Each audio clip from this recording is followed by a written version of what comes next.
коя си. Те това имат предвид, че нали, разликата с България, но не я правят и казват гимназията. То не е, това е традициите в България, ние сме коренно различни като менталитет.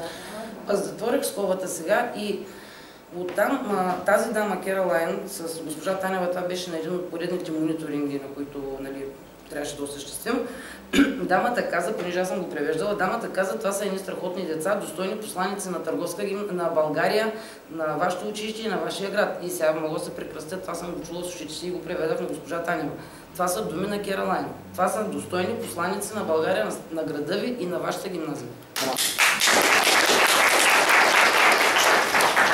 Ами ако няма други въпроси, тъй като госпожа Златка Тодорова ми взе последните думи, това щяха да бъдат думите ми към нашите гости, към учениците.